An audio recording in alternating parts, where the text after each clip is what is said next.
नमस्कार दोस्तों PCS academy में मैं आप सभी लोगों का स्वागत करता हूं। और दोस्तों आज की डेट में हम लोग डेली आंसर राइटिंग का पार्ट 94 देखेंगे दोस्तों। और 94 पार्ट है और यूपी पीसीएस मेंस के लिए बहुत ही ज़्यादा इम्पोर्टेंट है। बीओ मेंस के लिए भी आप लोगों का यह चीज़ जो है आंसर राइटिंग प्रैक्टिस जो है वो बहुत ही ज़्यादा इम्पॉर्टेंट है, तो इसको आप लोग अच्छे से करने का प्रयास कीजिएगा। चलिए आज के प्रश्न पर चलते हैं। आज का प्रश्न जो है वो पेपर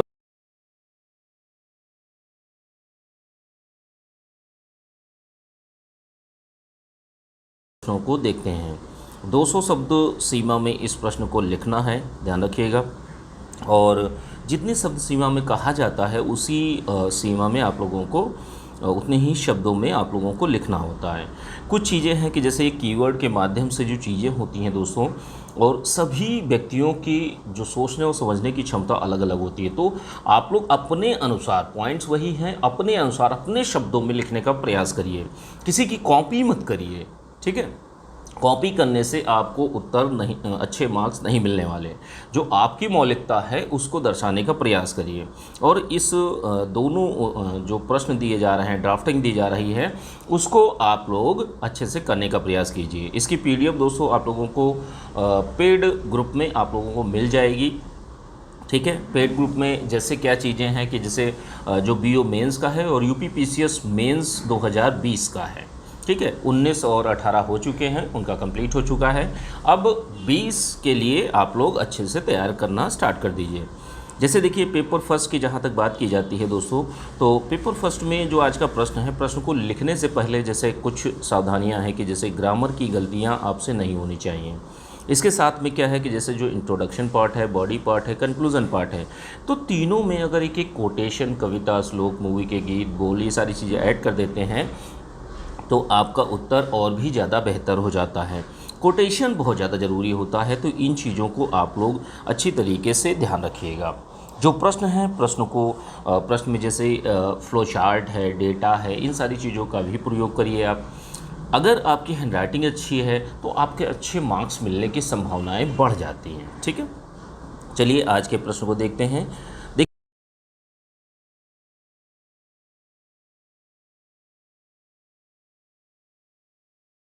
कौन से कारण थे, ठीक है। तो भारत विभाजन देखिए, जो भारत का विभाजन हुआ था वो कहीं ना कहीं जो पहले, जैसे मान लीजिए 1947 में भारत का विभाजन हुआ, तो विभाजन से पहले जो परिस्थितियां थीं वही पूर्ण रूप से उत्तरदायी हैं। जो तात्कालिक कारण थे वो भी उत्तरदायी हैं, तो दोनों को मिलाकर ओवरऑल में ये कारण माने जाते हैं भारत विभाजन के। अब देखिए जो चीज़ें हैं कि जैसे भारत विभाजन जो है, सांप्रदायिक भावना का उभार, भाई सांप्रदायिक जो भावना थी उसी में उभार के कारण ये चीज़ें आई, ठीक है। तो इसमें जैसे और भी अन्य कारण थे कि जैसे जो प्रत्यक्ष रूप से कुछ घटनाएं थीं और अप्रत्यक्ष रूप से कुछ घटनाएं हो रही थी, तो जिन घटनाओं के कारण भारत विभाजन हुआ, तो सांप्रदायिकता उभरने के कारणों, कौन कौन से कारण हैं जिनके कारण भारत विभाजन हुआ, उन सारी चीज़ों को हम लोग देखेंगे, ठीक है। तो देखिए सबसे पहला कारण माना जाता है आपका सांप्रदायिक त्रिकोण का सिद्धांत। तो देखिए जो हिंदू, मुस्लिम और ब्रिटेन, तीन पक्ष थे, इसी को सांप्रदायिक त्रिकोण सिद्धांत कहते हैं। जैसे हिंदूवादी जितने संगठन थे वो अपनी बात करते थे, मुस्लिमवादी संगठन जितने थे वो अपनी बात करते थे, और उस समय जो शासन चल रहा था वो ब्रिटेन का था। तो ब्रिटेन दोनों में फूट डालो और राज करो की नीति को अपनाकर, दोनों में फूट डालकर जो अलग अलग धर्म के लोग, अलग अलग जातियों के लोग एक साथ मिलकर रहते थे, उनको आपस में लड़ाने का कार्य किया ब्रिटेन ने। तो इन सारी चीज़ों ने इन घटनाओं को अधिक तरीके से प्रभावित किया। और ये घटनाएं जो हैं कि जैसे जो सांप्रदायिक त्रिकोण था, अलग अलग संस्थान, संगठन, समूह अपने समुदाय के प्रति जो चीज़ें करते थे, तो भाई अगर हिंदूवादी संगठन केवल हिंदुओं के लिए बात करेंगे,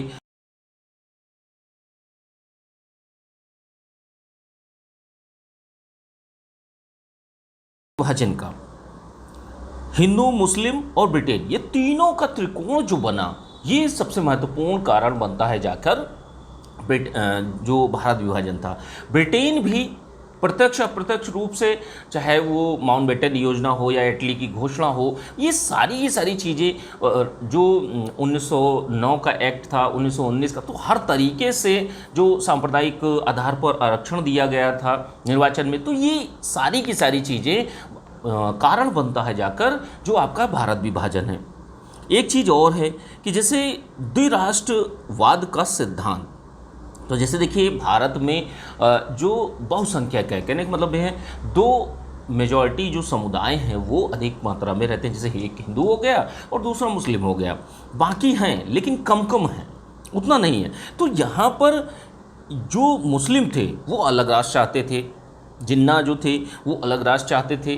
भाई कहीं ना कहीं इनको एक भावना मन में आने लगी कि हमारे हित यहाँ पर ठीक नहीं होंगे, ठीक है, हमारे लिए अहित होगा यहाँ पर। तो इस वजह से द्विराष्ट्र का सिद्धांत जो है वो हिंदूवादी संगठन अपनी भाषा और विचार रखते थे, मुस्लिमवादी संगठन अपनी भाषा और विचार रखते थे। तो ऐसे में क्या हुआ, एक द्विराष्ट्र के सिद्धांत का प्रतिपादन हुआ और द्विराष्ट्र सिद्धांत को बाद में अपनाया भी गया माउंटबेटन के द्वारा कि भाई दो राष्ट्र ही बने तभी सारी चीज़ें ठीक होंगी, और यही मुख्य कारण बनता है जाके आपका भारत विभाजन का।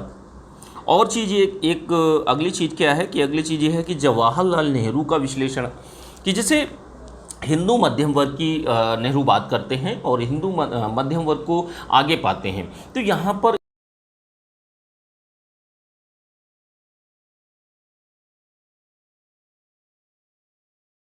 बनाना है। तो ऐसी जो एक दृष्टिकोण जो था, ये चीज़ें नहीं थी और यही कारण बनती हैं जाके आपके भारत विभाजन का। अब देखिए इतिहास की गलत व्याख्या भी की जाती है, इतिहास की गलत व्याख्या भी की जाती है कि जैसे जितने भी जो ब्रिटिश पत्रकार हैं या लेखक हैं वो क्या करते हैं, वो हमेशा इतिहास को तोड़ मरोड़ के पेश करते हैं और इतिहास की गलत व्याख्या करते हैं, हिंदू मुस्लिम को आपस में बांटने का प्रयास करते हैं। तो ये क्या है भाई, अगर आप एक पर्टिकुलर समुदाय के, एक कम्युनिटी के प्रति अगर आप उनकी भावनाओं को उछालेंगे तो होगा क्या, वो अलग रहना चाहेंगे कि भाई आप अलग घर में रहिए, हम अलग घर में रहते हैं। सांप्रदायिक आरक्षण हमारे यहाँ जैसे मुस्लिमों को अलग दिया गया, SC ST को अलग दिया गया, तो ये सांप्रदायिक आधार पर जो निर्वाचन की प्रणाली लाई गई थी, ये सरकार की, जो ब्रिटिश सरकार थी उसकी फूट डालो राज करो नीति के तहत ये चीज़ें आती हैं। तो ये सांप्रदायिक आरक्षण भी योगदान देता है जाकर भारत के विभाजन में। और क्या था कि जैसे धर्म सुधार आंदोलन चले, जैसे जो 18वीं शताब्दी थी तो उसमें धर्म सुधार, 18वीं और 19वीं शताब्दी, तो उसमें क्या है, धर्म सुधार आंदोलन चले, उनका प्रभाव भारत विभाजन पर पड़ा आकर कि कहीं ना कहीं समाज में एक बंटवारा आने लगा कि वहाबी आंदोलन जो है मुस्लिमों की बात करेगा, आर्य समाजी जितने संगठन थे वो हिंदुओं की बात करते थे। तो इन दोनों में क्या है, एक विरोधाभास की स्थिति उत्पन्न होने लगी, जो लोग थे अपने आप को उपेक्षित महसूस करने लगे, जिसके कारण भारत विभाजन, मतलब भाई हम मुस्लिम में जाना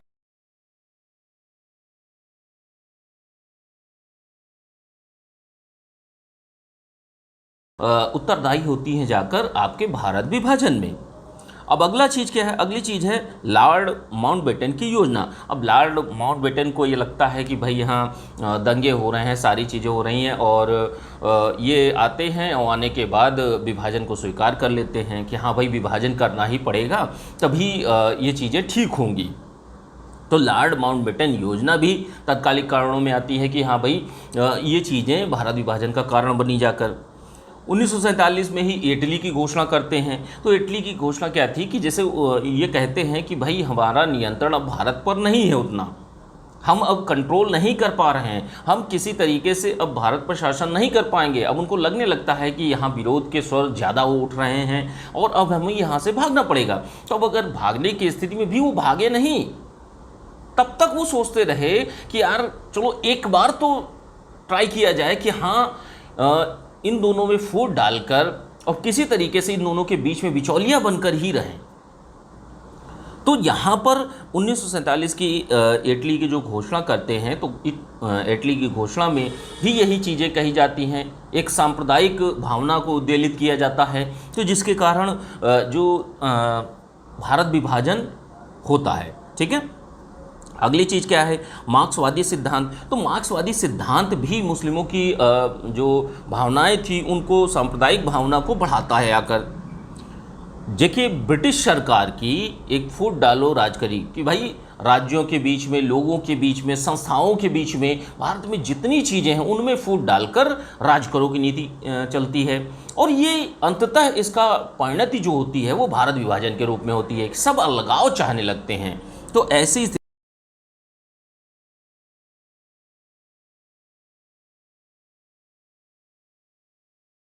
तो उसमें कांग्रेस की जीत होती है और मुस्लिम लीग को निराशा हाथ लगती है। तो ये भी एक कारण बनता है कि भाई अगर हमें कोई यहाँ पसंद ही नहीं करता तो हम अपना अलग राष्ट्र बना ले जाके। वहीं से ये चीज़ें और ज़्यादा तात्कालिक कारणों में आती हैं और भारत विभाजन का आधार बनती हैं आकर। और अगली चीज़ क्या है, अगली चीज़ है भारत जो अंग्रेज़ों का प्रोत्साहन। अंग्रेज़ों ने हर तरीके से, वो चाहे समुदाय आधार पे या धर्म आधार पे, हर चीज़ों के आधार पर इन्होंने बंटवारा कर दिया और इन्होंने सांप्रदायिकता को बढ़ावा दिया, जिसके कारण यह भारत विभाजन करना पड़ा। ठीक है, जो हुआ। तो ये ओवरऑल में अगर देखें तो तात्कालिक और जो मुख्य कारण थे उनको हम लोगों ने देखा। अब इन चीज़ों को आप अपने शब्दों में अच्छे से पिरो कर लिखने का प्रयास कीजिए। निष्कर्ष में अच्छे से बताइए कि कौन कौन से कारण थे, क्या था, किस तरीके से, और कुछ अच्छे विचारकों की लाइन या वक्तव्य मिल जाता है तो उसको आप लोग निष्कर्ष में ज़रूर डालिए और प्रस्तावना और जो बॉडी पार्ट होता है उसमें ज़रूर डालिए। ठीक है, तो अच्छे से इस चीज़ को लिखने का प्रयास कीजिए। और 2020 मेंस का जो पेड ग्रुप है उसमें और बीओ मेंस का, तो उनमें आपको ये पीडीएफ मिल जाएगी।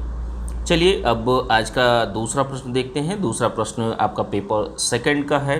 प्रश्न संख्या 188 है और 125 शब्दों में इस प्रश्न का आपको लिखना है। जितनी शब्द सीमा है उसी में आप लिखिए। जैसे मान लीजिए 125 शब्द है तो आप 110 तक कर सकते हैं, और या तो आप 130 तक या 35 तक कर सकते हैं। ज़्यादा ऊपर नीचे नहीं होना चाहिए, तो इसका आप लोग खास ख्याल रखिए।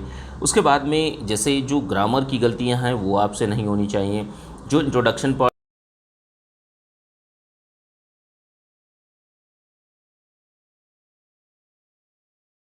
अच्छे से जो प्रश्न है प्रश्न को लिखने का प्रयास करिए और कोटेशन आप जरूर डालिए। फ्लो चार्ट जहाँ पर भी रेलेवेंट लगे आप लोग फ्लो चार्ट का भी उपयोग करिए। चलिए आज का जो प्रश्न है प्रश्न को देखते हैं कि जैसे जनप्रतिनिधित्व अधिनियम 1951 का उल्लेख कीजिए। तो जनप्रतिनिधित्व अधिनियम 1951 के बारे में आप लोगों को बताना है। तो स्टार्टिंग आपको जनप्रतिनिधित्व अधिनियम यानी एक्ट 1951 के बारे में बताना है। अब देखिए जो जनप्रतिनिधित्व अधिनियम है तो अनुच्छेद 327 के तहत संसद से 1951 में पारित किया गया था। ठीक है, और इसका प्रावधान क्या था कि जैसे इसमें योग्यताएं, अयोग्यताएं और जो संसद में राज्यसभा और लोकसभा के चुनावों को संपन्न कराना, जो विधानमंडल होते हैं, विधानसभाएं होती हैं, उनका चुनावों का संपन्न कराना। तो यह प्रावधान जनप्रतिनिधित्व अधिनियम 1951 में उल्लेख किया गया है। तो इन चीज़ों को आप लोगों को अच्छी तरीके से लिखना है। अब देखिए जो 1951 का एक्ट है, जो जनप्रतिनिधित्व अधिनियम 1951 का अधिनियम जो है, इसके प्रावधानों की जहाँ तक बात करते हैं तो लोकसभा में इसकी कुछ योग्यताएं बताई गई हैं कि लोकसभा में जो सदस्य हैं वो किस तरीके से चुनकर जाएंगे। जैसे एक निर्वाचन क्षेत्र होगा, एक निर्वाचन क्षेत्र में एक ही प्रतिनिधि होगा। अब जैसे मान लीजिए कोई एससी की सीट है तो एससी की सीट पर, शेड्यूल कास्ट की सीट पर शेड्यूल कास्ट का ही व्यक्ति लड़ सकेगा, यानी उसके लिए आरक्षित रहेगी सीट। ऐसे ही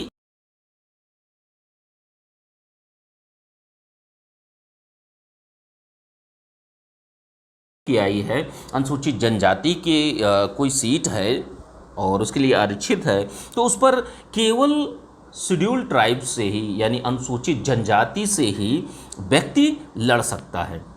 राज्यसभा की जहाँ तक बात करते हैं तो राज्यसभा की योग्यताओं में कि जैसे निर्वाचक क्षेत्र का कोई भी निर्वाचन क्षेत्र है तो उस निर्वाचक क्षेत्र का निर्वाचक होना आवश्यक है। कि जैसे किसी भी कोई भी जैसे संघ है या संघ शासित क्षेत्र है, कहीं का भी व्यक्ति हो राज्यसभा की योग्यता ले सकता है, लेकिन किसी भी एक निर्वाचन क्षेत्र का वह निर्वाचक होना चाहिए। ठीक है, तो ये चीज़ें बताई गई हैं। और क्या चीज़ें प्रावधान हैं कि जैसे जो चुनाव प्रणाली है, जो स्वतंत्र एवं निष्पक्ष चुनाव कराना, तो इसका भी प्रावधान इसमें किया गया है। स्वतंत्र और निष्पक्ष चुनाव के लिए आवश्यक दिशा निर्देश जारी करना, इसका भी प्रावधान जनप्रतिनिधित्व अधिनियम 1951 में ही है। अब जैसे देखिए कुछ योग्यताएं हैं, कुछ अयोग्यताएं हैं, तो कौन सी अयोग्यताएं हैं जिनके आधार पर किसी भी सदस्य को अयोग्य ठहराया जा सकता है। तो अब एक एक करके हम लोग देखेंगे कि जैसे चुनावी अपराध, कोई भी व्यक्ति चुनावी अपराधों में संलिप्त पाया गया है या चुनाव में भ्रष्टाचार किया है तो वह चुनाव नहीं लड़ सकता। भ्रष्टाचार कि जैसे किसी का आचरण ही भ्रष्टाचारी का रहा है, उसके ऊपर आरोप लगे हैं, सजा हुई है, तो ऐसी स्थितियों में भ्रष्टाचार की स्थिति में वह चुनाव नहीं लड़ सकता। 2 साल की कारावास, जैसे मान लीजिए किसी भी व्यक्ति को 2 साल की कारावास हुई है, 2 साल की सजा हुई है भ्रष्टाचार के मामले में, तो वह भी चुनाव नहीं लड़ सकता। और क्या है कि जैसे भ्रष्टाचार और देशद्रोह के कारण आपके ऊपर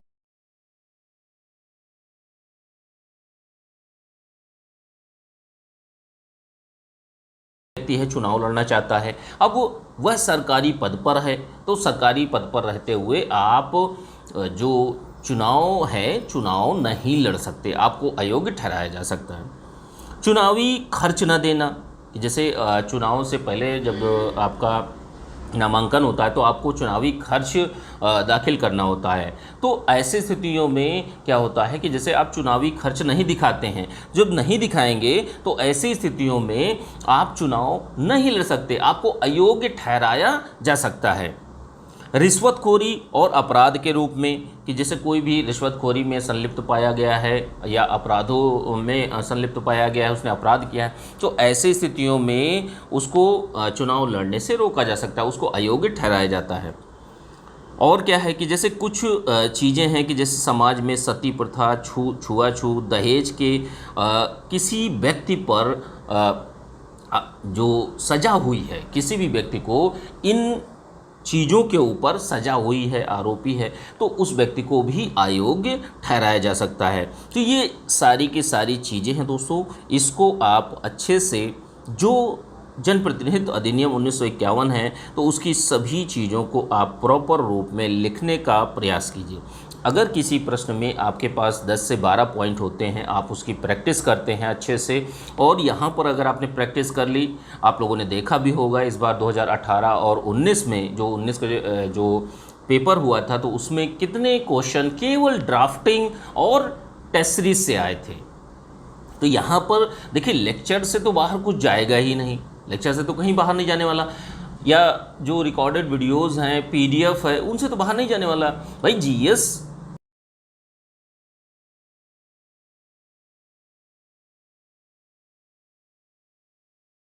लेकिन जीएस जो है, जीएस तो सेम ही रहेगी ना, आप 1 साल पहले पढ़ें या 2 साल पहले पढ़ें, ठीक है। तो ये चीज़ें हैं दोस्तों। अगर आज की डेट में हिमालय आपका वही उत्तर में है तो कल की डेट में क्या 1 साल के बाद वो दक्षिण में चला जाएगा क्या? नहीं जाएगा। कुछ लोग सोचते होंगे कि ड्राफ्टिंग 1 साल पहले के, अरे वही चीज़, वही जीएस की चीज़ें बहुत ही ज़्यादा इंपॉर्टेंट हैं, वो हमेशा काम करेंगी आपके लिए। जब आपको चीज़ें बिल्कुल बनी बनाई, बस आपको प्रैक्टिस करनी है। आप सोच के देखिए कि आपको सारा का सारा चीज़ें बनी बनाई रखी हैं, बस केवल आपको खाना है, बस आपको प्रैक्टिस करनी है और उसी प्रैक्टिस से आपको सिलेक्शन होना है। तो आपको केवल ईमानदारी से केवल प्रैक्टिस करनी है, ठीक है। तो अच्छे से आप लोग जो ड्राफ्टिंग दी जा रही है और टेस्ट सीरीज जो है वो प्रारंभिक परीक्षा 11 अक्टूबर को है, तो 11 अक्टूबर के बाद टेस्ट सीरीज भी आपके स्टार्ट हो जाएगी, ठीक है। तो अच्छे से आप लोग आंसर राइटिंग करते रहिए। थैंक यू देखने के लिए।